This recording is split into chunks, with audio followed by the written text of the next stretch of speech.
Hello friends, welcome to my channel nature with beauty. आज की video में हम आपको बताने जा रहे हैं हिमाचल प्रदेश के कांगड़ा जिले में स्थित कांगड़ा किले के बारे में। चलिए वीडियो को करते हैं शुरू। कांगड़ा किला भारत के हिमाचल प्रदेश राज्य के कांगड़ा शहर के बाहरी इलाके में धर्मशाला शहर से 20 किलोमीटर की दूरी पर स्थित है। यह किला अपनी हजारों साल की भव्यता, आक्रमण, युद्ध, धन और विकास का बड़ा गवाह है। यह शक्तिशाली किला त्रिगर्त साम्राज्य की उत्पत्ति को बताता है, जिसका उल्लेख महाभारत महाकाव्यों में भी मिलता है। बता दें कि यह किला हिमालय का सबसे बड़ा और शायद भारत का सबसे पुराना किला है, जो व्यास और उसकी सहायक नदियों की निचली घाटी पर स्थित है। इस किले के बारे में कहा जाता है कि एक समय ऐसा भी था कि जब इस किले में अकल्पनीय धन रखा गया था, जो इस किले के अंदर स्थित ब्रिजेश्वरी मंदिर में बड़ी मूर्ति को चढ़ाया जाता था। इसी खजाने की वजह से इस किले पर कई बार हमला हुआ था और लगभग हर शासक, चाहे वो आक्रमणकारी हो या देसी शासक हो, सभी ने कांगड़ा किले पर अपना कब्जा करने की कोशिश की थी। यहाँ आने वाले पर्यटक कांगड़ा किले के इतिहास के बारे में जानने के लिए बेहद उत्सुक रहते हैं और यह किला हिमाचल में आकर्षण का एक अनूठा नमूना है। कांगड़ा किले का निर्माण लगभग 3500 साल पहले कटोच वंश के महाराजा सुशर्मा चंद्रा ने करवाया था। महाराजा सुशर्मा चंद्रा ने महाभारत में वर्णित कुरुक्षेत्र के युद्ध में कौरवों के साथ लड़ाई लड़ी थी। इस लड़ाई में पराजित होने के बाद उन्होंने त्रिगर्त साम्राज्य को अपने नियंत्रण में ले लिया था और कांगड़ा किले को बनवाया था। ब्रिजेश्वरी मंदिर को कांगड़ा किले के अंदर बनाया गया था, जिसकी वजह से इस किले को भक्तों द्वारा मूल्यवान उपहार और दान में मिलते थे। इतिहास से पता चलता है कि इस किले में अकल्पनीय खजाना था और जिसकी वजह से यह किला अन्य शासकों और विदेशी आक्रमणकारियों द्वारा लूट करने की एक आम जगह बन गई थी। कांगड़ा किले पर पहला हमला कश्मीर के राजा ने 470 ईस्वी में किया था। इस किले पर पहला विदेशी आक्रमण 1009 ईस्वी में गजनी के महमूद गजनवी ने किया था। इसके बाद उनके नक्शे कदम पर चलते हुए तुर्की सुल्तान मोहम्मद बिन तुगलक ने इस किले पर कब्जा किया और उनकी मृत्यु के बाद उनके उत्तराधिकारी फिरोज शाह ने पदभार संभाला। यह साफ नजर आता है कि सभी विदेशी आक्रमणकारियों ने खजाने की तलाश में ही कांगड़ा किले पर हमला किया था। ऐसा बताया जाता है कि महमूद गजनवी ने अपने आक्रमण के दौरान किले के अंदर मौजूद सभी लोगों को मार डाला था और अंदर मौजूद खजाना लूट लिया था।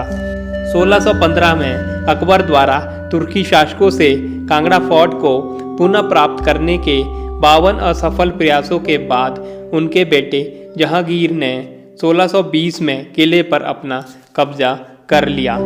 1758 में कटोच के उत्तराधिकारी गमन चंद को अहमद शाह अब्दाली द्वारा जालंधर का राज्यपाल नियुक्त बनाया गया। इसके बाद उनके पोते संसार चंद ने अपनी सेना को मजबूत किया और अंत में शासक सैफ अली खान को हराया और 1789 में अपने पूर्वजों के सिंहासन को फिर से हासिल कर लिया। इस जीत से संसार चंद ने खुद को एक शक्तिशाली शासक साबित किया और पड़ोसी क्षेत्रों के कई राज्यों पर अपना कब्जा जमा लिया। इसके बाद पराजित राजा तब तक गोरखा कमांडर अमर सिंह थापा से मदद मांगी और सिखों और कटोचों के बीच युद्ध हुआ और 1806 में गोरखा सेना एक खुले द्वार से किले में प्रवेश कर इस किले में कब्जा कर लिया। कांगड़ा किले पर हार के बाद संसार चंद को महाराणा रंजीत सिंह के साथ गठबंधन करना पड़ा। इसके बाद 1809 में गोरखा सेना पराजित हुई और अपनी रक्षा के चलते युद्ध से पीछे हट गई। इसके बाद 1828 तक ये किला कटोचों के अधीन रहा। क्योंकि संसार चंद की मृत्यु के बाद रणजीत सिंह ने इस किले पर कब्जा कर लिया था। अंत में ब्रिटिशों ने सिखों के साथ हुए युद्ध में इस किले पर अपना कब्जा जमा लिया था।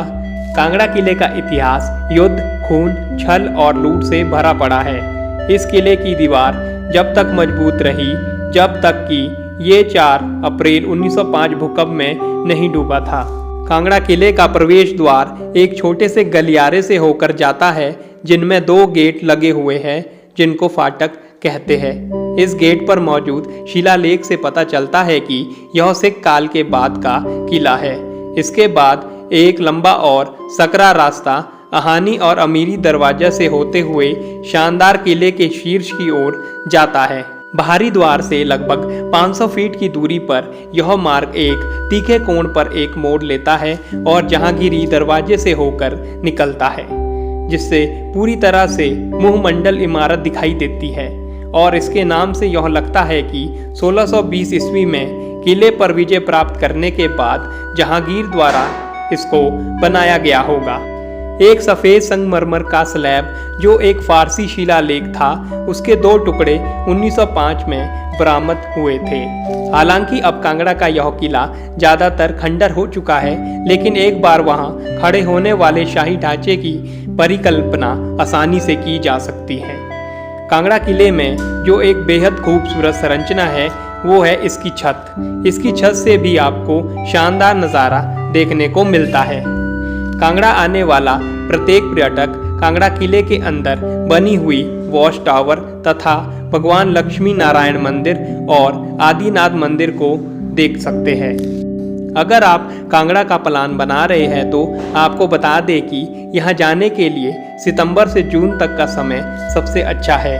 मई जून की गर्मियों के महीने यहाँ का तापमान 22 से 30 डिग्री सेल्सियस रहता है, जो ट्रैकर्स को काफ़ी पसंद होता है।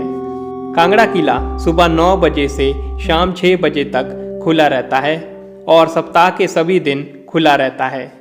अगर आप हवाई मार्ग से कांगड़ा किला देखना जाना चाहते हैं तो बता दें कि इसका निकटतम हवाई अड्डा गग्गल हवाई अड्डा है, जो कांगड़ा शहर से 11 किलोमीटर की दूरी पर स्थित है। गग्गल हवाई अड्डा देश के हवाई अड्डों के साथ अच्छी तरह से जुड़ा हुआ है। इस हवाई अड्डे से आप कांगड़ा फोर्ट जाने के लिए ऑटो रिक्शा, बस और टैक्सियों की मदद ले सकते हैं। अगर आप ट्रेन से यात्रा करना चाहते हैं तो आपको बता दें कि कांगड़ा शहर का अपना रेलवे स्टेशन है, जो कांगड़ा घाटी के भीतर स्थित है, लेकिन यह एक टॉय ट्रेन स्टेशन है, जिसकी वजह से यह देश के अन्य शहरों के रेल मार्ग से नहीं जुड़ा। कांगड़ा का निकटतम railway station Pathankot railway station है, जो कांगड़ा से 87 किलोमीटर की दूरी पर स्थित है। पठानकोट से कांगड़ा फोर्ट जाने के लिए आपको टैक्सी, बस का सहारा लेना होता है।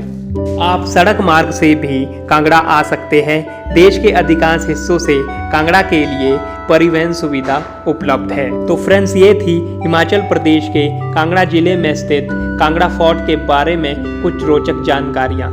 इसी के साथ वीडियो को करते हैं समाप्त। तब तक take care, see you guys again.